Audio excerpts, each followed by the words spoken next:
కార్యక్రమం చేయాల మట్టి ఇసుక ఆఖరికి మత్స్యకారుల భరోసా కూడా నెల్లిమర్ల ఎంపీపీ భూములు ఇలా ఎలా దొరికితే అలా దోచేశారు.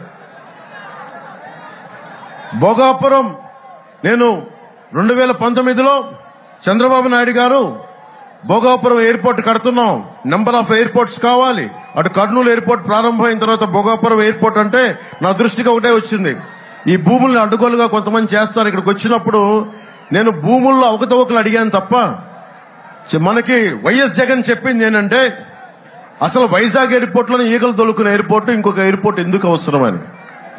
అంటే ఒక మాట మనిషి చెప్పినప్పుడు ప్రతిపక్షంలో అందరూ ఏమనుకుంటారు, నిజమే అకారణంగా చేస్తారని అనుకుంటారు కదా. అలాగే ప్రతిపక్షంలో ఉండగా జగన్ అన్న మాటలు ఎగ్జాక్ట్ గా ఇవి.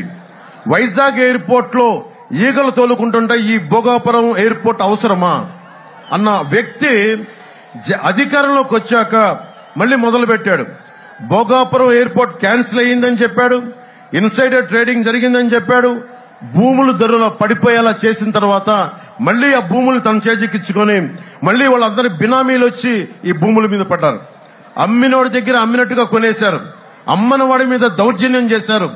మొత్తం భూములు చేతుల్లోకి తీసుకున్నాక మళ్లీ చెల్లికి మళ్లీ పెళ్లినట్టుగా చంద్రబాబు గారు ఏ స్థలంలో ఎయిర్పోర్ట్ శంకుస్థాపన చేశారో అదే ఎయిర్పోర్ట్ లో మళ్లీ భూముల రేట్లు పెంచి మళ్లీ అక్కడే కూర్చొని శంకుస్థాపన చేశాడు. భూమి మిగలలేదు, డబ్బులు రాలేదు. ఇలాంటి ద్వంద్వ నీతి. మనకి రాజధానేమో అమరావతికి 35,000 కాదు 50,000 ఎకరాలు కావాలని చెప్పిన వ్యక్తి 3 రాజధానులని చెప్పాడు.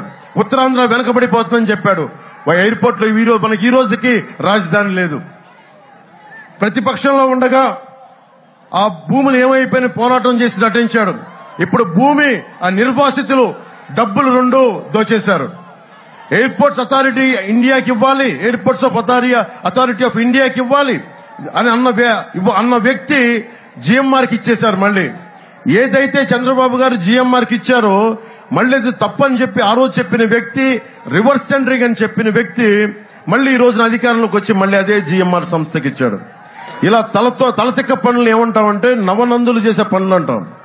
మగధ రాజ్యంలో చాణక్యుడు చంద్రగుప్తులు ఏలిన కాలంలో నవనందులనే ఉండేవాళ్ళు. నవనందులు ఏంటంటే తలతిక్క పనులు, హింస, దోపిడీ ఇవన్నీ చేసేవాళ్ళు. నవనందులకి కావాల్సింది ప్రజలు చాణక్య చంద్రగుప్తుల్లా అవ్వాలి. మీరందరూ వ్యూహం వేయాలి, చంద్రగుప్తుల్లా పోరాటం చేయాలి. చేస్తే కానీ ఈ వైసీపీ నవనందుల్ని గద్దెకి దింపలేం. చాలా తక్కువ సమయం ఉంది మనకి. ఇన్ని సంవత్సరాలు